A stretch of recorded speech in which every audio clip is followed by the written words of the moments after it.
Salut et bienvenue dans une nouvelle vidéo. Aujourd'hui, je te présente deux caméras, la Insta360 Ice Pro et la GoPro 12, deux caméras concurrentes. On va faire un test. C'est pas pour savoir laquelle est la meilleure, c'est laquelle est la plus adaptée à tes besoins. On va les comparer, leurs points forts, leurs points faibles et je te présente ça de suite. Alors aujourd'hui, on est au pied de Gourette, on en a profité, il neige, ça va être super sympa pour faire des images et tester un peu justement ces deux caméras.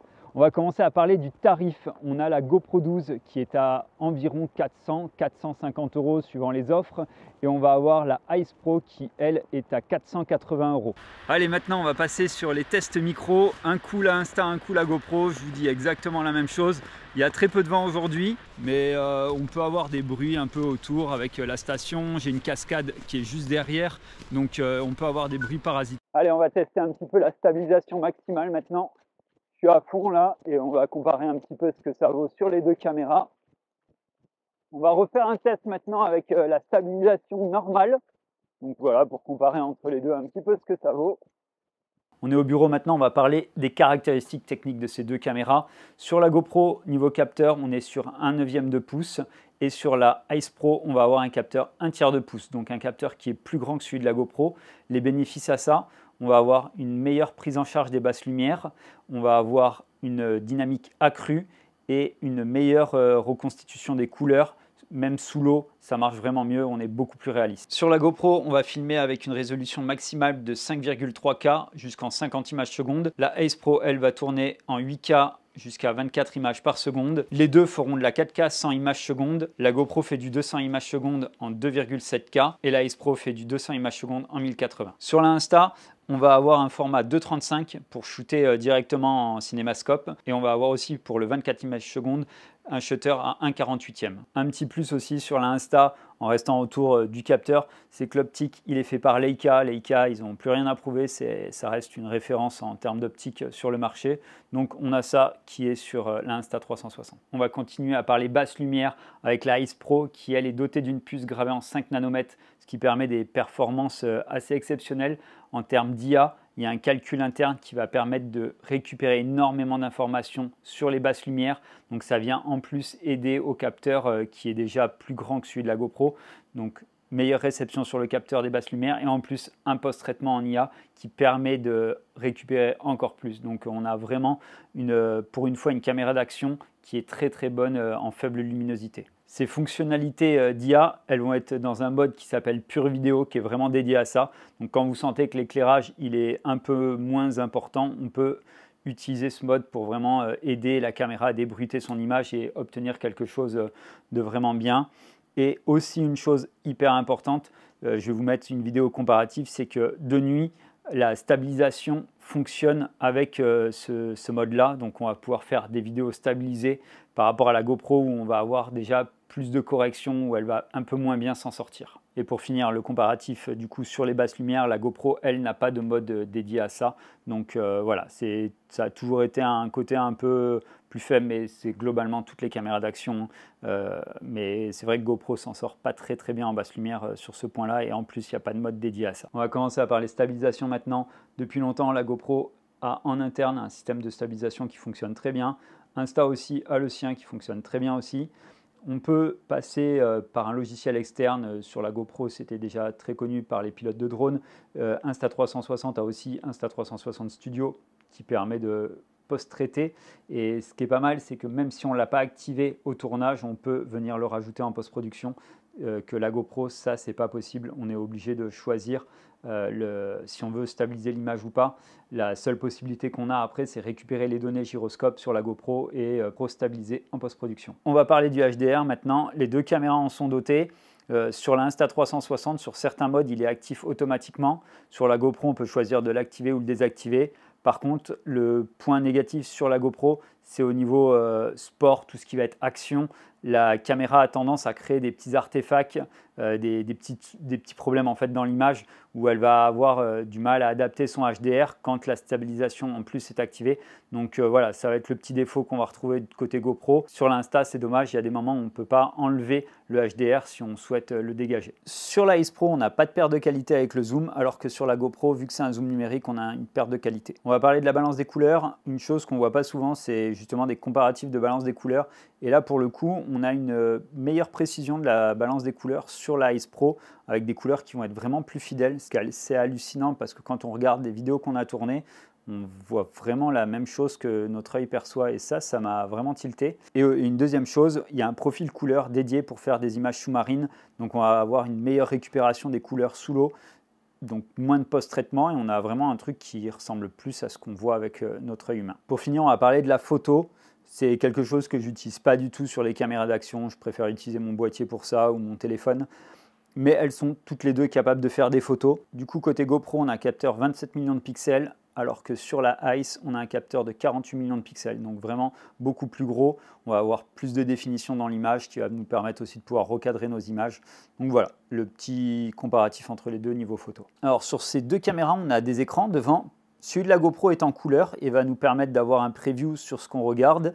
L'Insta, il va juste nous donner un retour d'information. On ne peut pas se voir dessus. Par contre, elle a un écran pivotable qui va nous permettre justement, soit pour du vlog, on va pouvoir tenir la caméra face à soi et pouvoir vlogger assez facilement. On a un grand écran du coup par rapport à l'écran de la GoPro qui est vraiment petit, où on va pas bien pouvoir cadrer. Je trouve que c'est assez confort, l'écran est assez grand quand même sur la Ice. Pour finir sur les vlogueurs, une fonctionnalité assez intéressante, c'est le petit cadran qui vient s'afficher autour de notre visage, qui va nous permettre d'exposer en permanence la peau et du coup on a toujours une très bonne exposition. Il vient nous traquer le visage pour avoir cette exposition optimale sur les carnations de la peau. Niveau taille d'écran, on est sur un écran 2,4 pouces qui est hyper raisonnable. Franchement, on se voit super bien dedans. Un truc qui est pratique aussi avec cet écran orientable, c'est si on veut faire des vidéos ras du sol ou dans des angles un peu chiants, assez bas, on va pouvoir orienter l'écran pour pouvoir filmer depuis en haut et ça, c'est assez cool. Maintenant, autour des fixations. Donc déjà visuellement ce qu'on peut constater c'est que la Ace est un petit peu plus haute, alors à voir selon vos utilisations si c'est un défaut ou une qualité. Personnellement moi je vois pas trop d'inconvénients, peut-être en drone FPV ça va peut-être créer un petit peu plus de ballon, encore que moi j'utilise un drone qui est assez puissant donc je suis pas sûr que ça me gêne vraiment. Sur la GoPro du coup on est beaucoup plus bas, donc on va défaire les fixations de chacune des caméras. Donc traditionnel sur la GoPro on vient enlever la vis, on retire la caméra. On a deux petits ergots en dessous qui, attention, cette fois sur la GoPro 12 sont devenus en plastique. Par contre, on a une monture 1/4 de pouce qui permet de visser directement la caméra. Donc voilà, cette petite fixation plastique, faut voir niveau solidité et dans le temps si ça casse ou pas. Il y a aussi un léger jeu dedans. Donc voilà. Petit point à noter sur la GoPro. Sur la Ice, on va avoir cette nouvelle fixation qui est clipsée et magnétique. Donc on retire directement la caméra comme ça. C'est un gros gain de temps, surtout si on a plein de supports. Les supports coûtent une quinzaine d'euros qu'on peut acheter soit directement sur le site Insta360 ou vous en trouvez sur des revendeurs. Donc voilà, ça c'est assez pratique pour fixer et défixer la caméra très rapidement. Quand j'ai reçu la caméra au tout début, j'avais des doutes sur la fixation, j'avais peur que ma caméra se décroche et en fait non, c'est vraiment costaud. Il faut par contre vraiment bien la clipser. J'ai failli la faire tomber une fois parce que je l'avais mal enclenchée, mais par contre quand on entend vraiment le clic, c'est que voilà, là elle est vraiment solide. Et après on a du coup comme la GoPro, hop, la petite vis et on peut récupérer notre fixation qui est en mode séparé. Alors au niveau déclenchement par commande vocale, les deux en sont dotés. Il suffit d'apprendre les phrases et les dicter et chaque caméra va pouvoir lancer soit de la photo, de la vidéo, des prises de vue en fonction de ce qu'on désire et l'arrêter aussi. La Ace Pro, elle est dotée d'une reconnaissance gestuelle en plus. Donc voilà, je tends la main comme ça va lancer la caméra. Hop, je remets la main, ça la coupe. Et si on veut faire une photo, il suffit de mettre deux doigts comme ça. Hop, un petit compte à rebours se met en route et voilà. Et la photo se prend. Donc voilà, c'est des choses que je ne pense pas forcément utiliser, mais qui peuvent être cool sur une utilisation de tous les jours. Alors niveau poids, la GoPro 12, on est sur 153 grammes. La Ace Pro, on est sur 184 grammes, donc elle est plus lourde que la GoPro 12. Niveau taille, la Ice est légèrement plus grosse. Alors quand on les met à côté, en épaisseur, on a la lentille qui ressort un petit peu plus sur la Ice. En largeur, elles font exactement la même largeur et en hauteur, la Ice est un petit peu plus haute. Alors ici, pour ouvrir la GoPro, on a une trappe. Dedans, on va retrouver la batterie, la carte mémoire et le port de charge. Sur la Ice, on va avoir une grande trappe où on va retrouver la batterie et de l'autre côté, une deuxième trappe où on va retrouver la carte mémoire et le port USB. Petit avantage à la Ice, on a la carte mémoire qui est dans un compartiment séparé, ça évite la chauffe de la carte par la batterie. On sait que la chauffe sur une carte mémoire peut causer des problèmes de données, donc ça c'est pas bête d'avoir séparé, et surtout pour pouvoir charger, ça évite d'avoir toute la caméra qui se retrouve ouverte sur le côté. Donc encore un point fort pour la Ice. Niveau autonomie, on est sur 70 minutes sur la GoPro et on a presque 2 heures d'autonomie sur la Ice. En parlant d'autonomie, on peut aussi parler des surchauffes. La GoPro, elle va avoir tendance à surchauffer à partir de 30-40 minutes de tournage. Après, bien sûr, ça dépend de l'environnement. Si vous êtes en hiver, en été, en plein soleil, ça peut varier. La Ice, si on utilise les fonctions traditionnelles de la caméra, il n'y a aucun souci, il n'y a pas de surchauffe à noter sur cette cam. Après, si on commence à rajouter l'IA pour du post-traitement en interne, on va commencer à avoir des surchauffes, mais elle va couper à plus d'1 heure.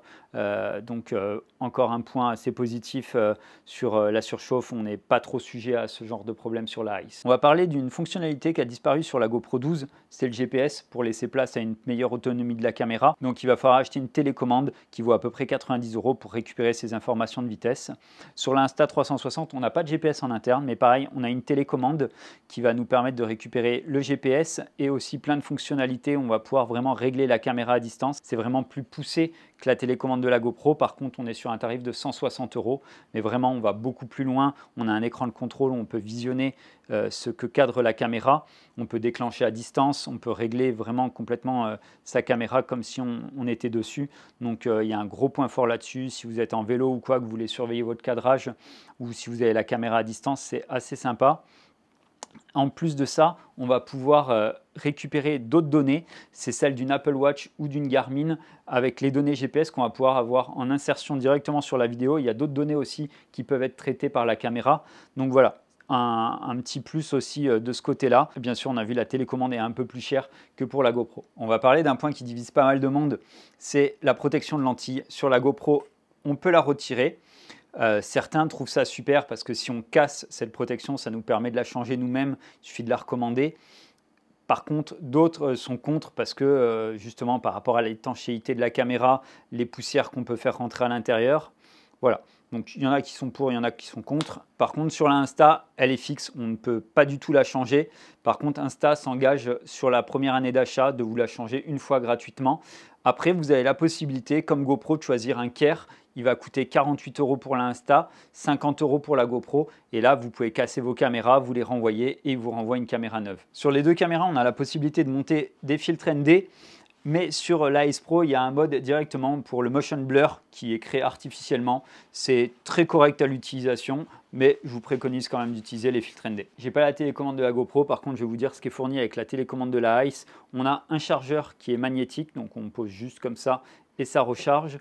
On a un premier bracelet qui va se mettre lui autour d'un guidon de vélo par exemple, ou un tube, ou n'importe quelle attache où vous voulez accrocher la caméra. Ça c'est vraiment pour une utilisation sur du support fixe. Et ça c'est l'attache pour pouvoir se la monter au poignet. Donc voilà, elle est protégée et en cas de chute, si vous faites du vélo, du VTT ou quoi, voilà, vous la mettez à l'intérieur. Et voilà ce qui est livré avec cette télécommande. Dorian, mon caméraman, m'a fait remarquer une chose aussi, c'est les boutons. Ils sont vraiment encastrés dans la GoPro, alors que sur la Ice, ils ressortent un petit peu et ils sont un petit peu plus agréables. Et pour le déclenchement ou quoi, on a vraiment cette pression qui est plus définie, donc c'est un petit peu plus sympa. Niveau accessoires des caméras, je ne vais pas en parler parce que ça va être propre à ce que vous allez commander. Il y a plein de kits, il y a des kits créateurs, il y a des packs, il y a des offres avec des batteries ou quoi. Donc ça va être vraiment par rapport à ce que chacun va commander. Moi, j'ai reçu un pack avec la télécommande, mais voilà, vous n'allez pas avoir forcément ça dans votre pack, donc je préfère que vous regardiez directement sur le site pour voir les accessoires que vous avez avec. Au niveau de l'audio, je vous ai fait des comparatifs là dans les images que vous voyez, donc à vous de juger, mais sensiblement, c'est la même chose. Niveau étanchéité, malgré qu'on ait un écran rotatif sur la Ice, les deux caméras sont à peu près étanches à 10 mètres, donc c'est kiff-kiff pour chacune. Je parle bien étanche sans caisson, donc si vous allez directement dans l'eau comme ça. Après, si vous allez vraiment plus profond, je vous conseille vraiment de mettre un caisson pour les protéger, même si en général les tests sont faits, on voit des tests avec des mecs qui descendent à 25 mètres, ça marche encore. Je vous conseille vraiment quand même de mettre un caisson pour préserver vos caméras. Pour les micros, on va avoir le Media Kit sur la GoPro qui coûte à peu près 90 €, et pour la Ice Pro, on est à 21 €. Il vient se fixer directement ici à la place de la trappe, donc la trappe s'enlève et on vient monter cette partie-là qui va nous permettre de recharger en USB et de pouvoir brancher une prise jack pour le micro. Dans les fonctionnalités exclusives qu'on ne se trouvera que sur la Ice Pro, par exemple pendant l'enregistrement, on va avoir la possibilité d'annuler l'enregistrement. Donc ça, ce qui est assez cool. Une autre fonction, on lance notre enregistrement, on vient faire pause, on a la possibilité de relancer l'enregistrement avec le bouton et on vient finaliser notre enregistrement. Ça, c'est assez pratique si vous voulez avoir un seul rush pour éviter d'avoir une grosse quantité. Vous pouvez vous faire vos coupures directement pendant votre tournage. Dans le menu Preview, on va aussi pouvoir choisir nos temps forts grâce à l'IA, ce qui va permettre de choisir nos moments pour le montage, ce qui est assez pratique pour réduire justement notre temps de montage en post-production. Ces deux caméras sont utilisables avec nos smartphones. On va pouvoir contrôler la caméra, on va pouvoir prévisualiser nos rushs. Un point fort de la Ice Pro, c'est qu'on n'est pas obligé de garder l'application ouverte. On peut utiliser d'autres applis et télécharger les fichiers de la Ice directement dans notre smartphone pour utiliser soit les fonctions de l'IA, soit des fonctions d'automontage en post-production, soit aussi pour faire nous-mêmes nos petits montages via l'application. Ce qui est bien aussi, c'est qu'on va avoir accès à toutes les caméras de la gamme, au flow également. On va pouvoir mélanger nos images et pouvoir faire des montages un peu créatifs avec les différents styles de caméra de la marque. Niveau liaison avec les smartphones, on sait que la Insta a une meilleure connectivité avec le smartphone, surtout qu'on a eu un gros souci pendant le tournage. La GoPro, on l'a perdue pendant près de 20 minutes, c'était impossible de la reconnecter en Bluetooth. On a dû batailler, éteindre les téléphones, éteindre la GoPro pour pouvoir la relancer. Est-ce que c'est un problème récurrent ou non? Je n'utilise plus trop les GoPro en ce moment, mais c'est vrai que c'est un point un peu négatif sur l'expérience à utiliser avec son smartphone. Sur la recharge des caméras, la GoPro, il va falloir 150 minutes pour la recharger à 100%. La Ice Pro, en 22 minutes, on l'aura rechargée à 80%. Et il faudra 46 minutes pour la recharger à 100%. On va parler étalonnage pour les professionnels. La GoPro marque un point fort là-dessus parce qu'on a un 10 bits en interne qui va nous permettre d'aller un petit peu plus loin en étalonnage que sur la Ice. On a du log dedans, que la Ice, on va devoir se limiter soit à un profil flat. Donc là, on va pouvoir aller chercher un petit peu plus dans l'étalonnage, mais pas autant qu'un log de GoPro. Et par contre, on a un mode HDR si on veut garder des couleurs assez fidèles qui lui va être un peu plus performant que celui de la GoPro. On va avoir des couleurs un petit peu plus réelles, notamment dû à la balance des blancs qui est vraiment plus précise. Bon, on arrive bientôt à la fin de la vidéo. Pour finir sur ces deux caméras, on a acheté la GoPro 12. Insta nous l'a envoyé pour qu'on fasse un test comparatif entre ces deux caméras. Ce sont les caméras phares du moment. Il y a aussi la DJI, mais je suis moins enclin sur la DJI à venir au milieu des deux, même si elle a des fonctionnalités intéressantes. Je pense que le match se joue vraiment entre GoPro qui est implanté depuis des années et Insta qui est l'outsider qui arrive avec toutes ces nouvelles fonctionnalités, l'IA et tout ça. Pour les départager, on va dire que sur un milieu professionnel, la GoPro peut l'emporter parce qu'on va avoir le log qui va nous servir à étalonner. On va pouvoir aller un petit peu plus loin en étalonnage que sur la Insta. Et encore que après, si on parle de fidélité couleur, on va être plus précis sur la Insta. Donc niveau professionnel, le match est serré, mais peut-être un point supplémentaire sur la GoPro. Mais si on parle du reste pour un usage particulier, quelqu'un qui fait du sport, quelqu'un qui fait de la moto, quelqu'un qui fait du vlog, je pense que la Insta, elle l'emporte haut la main. On a l'écran rotatif, on a une stabilisation qui est plus performante, on a une meilleure fidélité des couleurs. Il y a tout plein de petites options qui sont assez sympas. Dans une autre vidéo, on va parler de tout ce qui est IA, tout ce qu'on peut faire avec l'IA qui est ultra poussé sur la Insta. Donc il y a vraiment un gros point fort. Je pense que si vous êtes particulier et que vous cherchez une caméra d'action aujourd'hui, la Insta, elle coche toutes les cases. C'est vraiment la caméra la plus polyvalente. Et si vous êtes professionnel, le match est assez serré. Encore une fois, j'hésiterai entre les deux parce que voilà, chacune a des points positifs et négatifs sur cet étalonnage. Donc voilà, c'est mitigé des deux côtés. Si vous souhaitez acheter la Insta, je vous laisse un lien dans la description de la vidéo. Moi, je vais continuer à l'utiliser un petit peu, voir parce que Insta continue à faire des mises à jour assez régulièrement. Je suis utilisateur des caméras Insta depuis un petit moment. J'ai la One RS qui me sert énormément en tournage, qui pour le coup, elle a un log en interne et qui est vraiment très puissant. Donc voilà, j'affectionne particulièrement ces caméras, je les trouve assez performantes pour mon utilisation encore une fois. Donc il faut acheter la caméra bien sûr qui vous correspond le plus. Mais moi, je crois que j'ai trouvé vraiment une caméra que j'aime bien sa qualité d'image, j'aime bien les couleurs qu'elle restitue et j'aime bien les fonctionnalités qu'elle a. Je pense que chacun doit trouver la caméra qui lui correspond. Voilà, la vidéo est maintenant terminée. Si vous avez aimé, n'hésitez pas à liker, vous abonner. Bientôt, il y a la vidéo sur l'Insta qui sort avec des images un peu plus qualitatives où on a titillé un peu, voir si on arrive à faire un projet pro avec. Et je vous dis à très bientôt dans une nouvelle vidéo.